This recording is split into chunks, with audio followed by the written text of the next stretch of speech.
Hello parents, आज मैं आपको अद्विका का डेली रूटीन बताने जा रही हूँ। वो सो के उठती है। सो के उठते ही तुरंत मैं उसे सबसे पहले कंप्रेशन देती हूँ।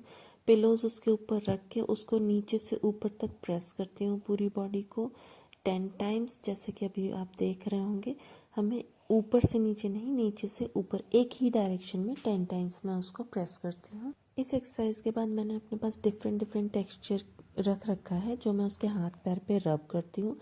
मैं सॉफ्ट टू हार्ड की तरफ चलती हूँ। जैसे ये जो है, ये फर है, सबसे सॉफ्ट टेक्सचर है। इसको मैं दोनों लेग्स पे 10 टाइम्स रब करती हूँ और हैंड्स पे 10 टाइम्स रब करती हूँ। इसके बाद मैं ये ब्रश ले लेती हूँ। इस ब्रश से उसके हैंड्स और लेग्स पे रब करती हूँ 10 टाइम्स डेली, मॉर्निंग में एंड इवनिंग में। दिन में 2 बार ये प्रोसीजर मैं फॉलो करती हूँ।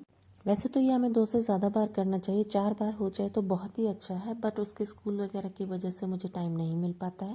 और एक टेक्सचर होता है जिससे हम किचन में बर्तन साफ करते हैं। इसे मैं पैर पे नीचे के साइड रब करती हूँ और हैंड्स में हथेलियों पे रब करती हूँ। पूरे लेग्स पे और पूरे हैंड्स पे रब नहीं करती हूँ क्योंकि ये बहुत ही ज़्यादा हार्ड होता है और बच्चों के लिए पेनफुल हो सकता है। इनमें से कोई एक्टिविटी अगर आपके लिए यूज़फुल है, आपके बच्चे के लिए यूज़फुल है, तो आप उसे ज़रूर फॉलो कीजिए। उसके डेली रूटीन में साथ साथ मैं उसे कमांड्स भी देती रहती हूँ, उससे छोटे छोटे काम भी कराती रहती हूँ। इस तरह से उसका कमांड फॉलोइंग भी इम्प्रूव हो रहा है। और अपने छोटे छोटे काम जैसे ब्रशिंग है, कपड़े पहनना है, हेयर कॉम्ब करना है, वो खुद ही करती है। और इसके बाद मैं उसे देती हूँ जॉइंट कंप्रेशन। इस तरह से उसके जॉइंट को प्रेस करती हूँ अंदर की तरफ, और बाहर की तरफ खींचती नहीं हूँ, बस उसको अंदर की तरफ प्रेस करके थोड़ा होल्ड करके छोड़ना है और अपने आप नॉर्मल पोजीशन पे आने के बाद फिर से उसको प्रेस करना है। हमें बाहर को खींचने नहीं है, केवल जॉइंट्स को प्रेस करके छोड़ देना है। ये कंप्रेशन भी आप टाइम के हिसाब से भी ले सकते हैं, 2 मिनट्स, या फिर आप इसे 10 टाइम्स ले सकते हैं। हर जॉइंट पे 10 टाइम्स प्रेस करना है। सेम इसी तरह हमें हैंड्स पे भी करना है। पहले सॉफ्ट टेक्सचर से पूरे हैंड पे रब करना है, उसके बाद हमें उससे हार्ड, धीरे धीरे हार्ड की तरफ बढ़ना है। ब्रश को हमें इस तरह से हैंड्स पे ब्रशिंग करनी है, थोड़ा सा हार्ड लेना है, बिल्कुल सॉफ्ट नहीं लेना और इतना भी हार्ड नहीं लेना है कि बच्चे को प्रॉब्लम हो। और यही हमें उसके हैंड्स पे, हथेलियों पे आगे और पीछे दोनों साइड करना है 10 टाइम्स, या फिर वही मिनट के हिसाब से।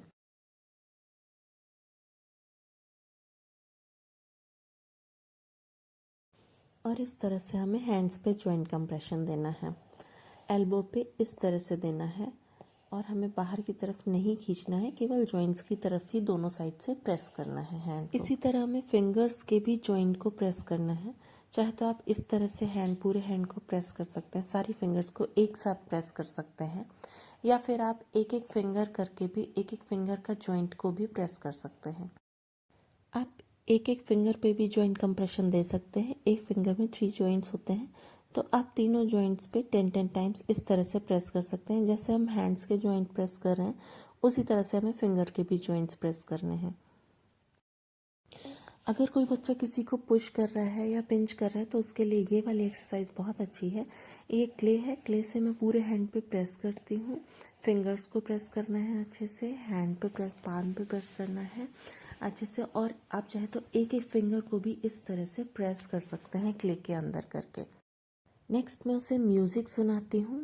10 सेकेंड के लिए मैं कोई भी म्यूज़िक चलाती हूँ हेडफोन में, और 5 सेकेंड के लिए उसे पॉज करती हूँ। फिर 10 सेकेंड्स हमें सुनाना है, फिर 5 सेकेंड के लिए पॉज करना है।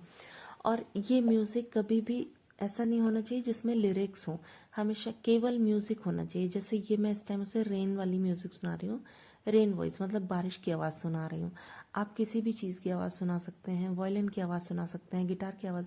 हर रोज़ अलग ही अलग आवाज़ें सुनानी है, कभी भी एक सी म्यूज़िक बच्चे को नहीं सुनानी। और म्यूज़िक सुनाने के बीच में पॉज ज़रूर देना है, 5 सेकेंड का पॉज, 10 सेकेंड का पॉज, इस तरह से।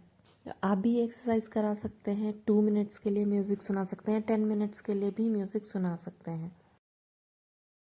अगर बच्चा किसी तरह की आवाज़ें करता है, लगातार आवाज़ें करता रहता है, तो ये एक्सरसाइज उनके लिए बहुत अच्छी है। लेकिन उसमें उन्हें म्यूज़िक ज़्यादा देर तक नहीं सुनाना है। दिन में 4 बार सुनाना है, 2-2 मिनट के लिए ही सुनाना है, और उसमें भी पॉज दे दे के ही सुनाना है, नहीं तो वो उसी म्यूज़िक की आवाज़ें निकालने लगेंगे। और अगर बच्चा लगातार आवाज़ें करता है तो उसके लिए सेकेंड एक्सरसाइज भी हम करा सकते हैं। इसे कहते हैं ईयर कपिंग। हम ईयर को कवर करते हैं, हैंड से भी आप कवर कर सकते हैं, और इस तरह की छोटी कटोरियाँ भी ले सकते हैं। 10 सेकेंड्स के लिए कवर करेंगे और 5 सेकेंड्स ईयर्स को खोल देंगे, फिर 10 सेकेंड्स के लिए कवर करेंगे और 5 सेकेंड खोल देंगे। इस एक्सरसाइज को आप हाथ से भी कर सकते हैं।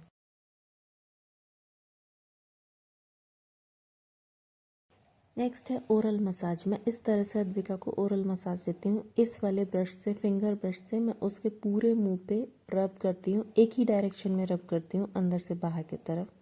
चीक्स पे रब करती हूँ, ये ऊपर की तरफ मैं रब करती हूँ, टंग के नीचे रब करती हूँ, सारे गम्स पे मसाज करती हूँ। अद्विका हर तरह का खाना नहीं खाती है, वो सब कुछ नहीं खाती है, खाने पीने में उसको थोड़ी सी दिक्कत है, इसलिए ये मसाज उसके लिए बहुत अच्छी है।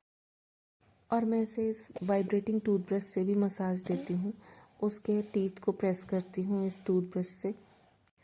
इससे उसकी स्पीच भी अच्छी हो रही है और जो लेटर्स हैं वो क्लियर भी बोल रही है।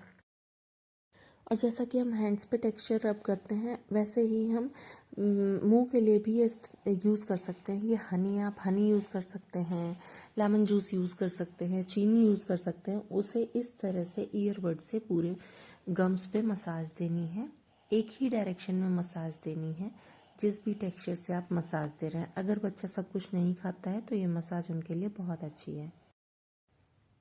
मैं अद्विका की बैक पे भी ब्रश से मसाज करती हूँ। इसमें बैकबोन वाला एरिया छोड़ के लेफ्ट और राइट साइड में हमें अंदर से बाहर की तरफ मसाज करनी है, इस तरह से 10-10 टाइम्स दोनों तरफ, या फिर टोटल 2 मिनट्स आप इस मसाज को भी दे सकते हैं। इस सब ब्रशिंग और जॉइंट कंप्रेशन से बच्चे की हाइपर एक्टिविटी में बहुत कंट्रोल आ जाता है, क्योंकि सारी सेंसरी नीड्स पूरी हो जाती हैं और बच्चा शांत हो जाता है।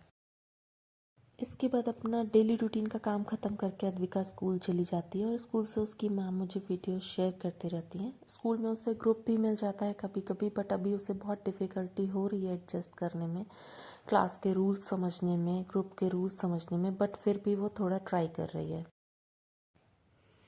और अद्विका को बोर्ड से कॉपी करने में बहुत प्रॉब्लम होती है स्कूल में, तो मैं दिन में एक बार ये उसको ज़रूर प्रैक्टिस कराती हूँ कॉपी फ्रॉम बोर्ड। मैंने कुछ लाइंस लिख दी हैं, ये हिंदी, एक बार हिंदी की लिखती हूँ और एक बार इंग्लिश की। हिंदी की लाइंस लिख दी हैं और बोर्ड को दूर रख दिया और अद्विका को बोर्ड से बहुत दूर बिठाया है और उसको वो लाइंस बोर्ड से कॉपी करके अपनी नोटबुक पे लिखनी है। उसको बहुत प्रॉब्लम होती है स्कूल में बोर्ड से कॉपी करने में, क्योंकि स्कूल का बोर्ड और भी ज़्यादा बड़ा है और वो जिस लाइन पे होती है वो कंफ्यूज हो जाती है कि मैं किस लाइन पे, किस वर्ड पे हूँ, मुझे क्या लिखना है नेक्स्ट वर्ड। तो स्कूल की प्रैक्टिस के लिए घर में प्रैक्टिस करना बहुत ज़रूरी है। स्कूल से आने के बाद अद्विका लंच करती है, थोड़ी देर प्ले करती है, फिर मैं उसे थोड़ी देर लेके बैठती हूँ, स्कूल का होमवर्क कराती हूँ, क्लास में जो वर्क उसने कंप्लीट नहीं किया होता है वो कराती हूँ। फिर थोड़ी देर मैं उसे अपना थेरेपी, 1 घंटे में उसे थेरेपी सेशन देती हूँ, खुद ही कराती हूँ सारा वर्क मैं उससे। और इस सब के बाद थोड़ी देर वो फिर से प्ले करती है और उसके बाद फिर से उसकी ओटी एक्सरसाइज होती है। और इसके साथ ही मैं उसकी छोटी बहन के साथ भी उसको टाइम देती हूँ, जिससे उन दोनों की रैपो भी बिल्डअप हो और वो उसके साथ टाइम स्पेंड करना स्टार्ट करे। और शाम को अद्विका को मैं इस तरह से जिम वाली जो बॉल होती है उस पर एक्सरसाइज कराती हूँ। उसे 10 टाइम्स जंप कराती हूँ जिम की बॉल के ऊपर, और उसे उल्टा लिटा के और एक बार सीधा लिटा के 10-10 टाइम्स इस तरह से रोल करती हूँ। एक बार इस तरह से उल्टा लिटा के और फिर सीधा लिटा के,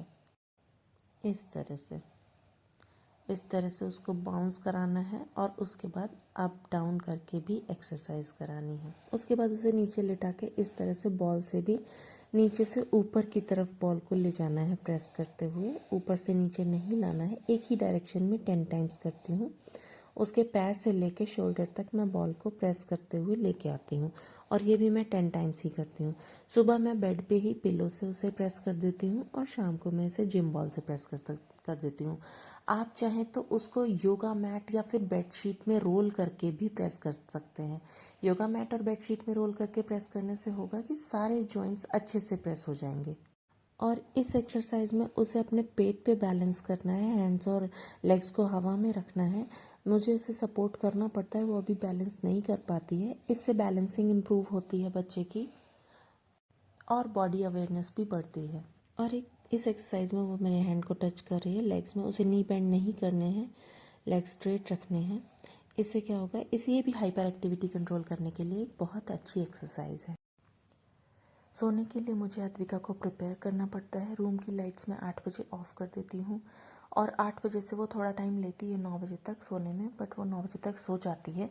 उसकी पिलो फिक्स है, उसकी जगह फिक्स है। इससे सोने से पहले मैं उससे उसके डेली रूटीन के बारे में पूछती हूँ, आज सुबह से हमने क्या किया, तो वो मोटा मोटा बता देती है, बहुत कुछ छोटी छोटी चीज़ें नहीं बता पाती है, बट सुबह से लेकर शाम तक ओवरऑल उसने क्या किया वो 5-6 सेंटेंसेस में बता देती है। तो ये था अद्विका का डेली रूटीन। कैसा लगा आपको मुझे ज़रूर बताइए। Thank you for watching.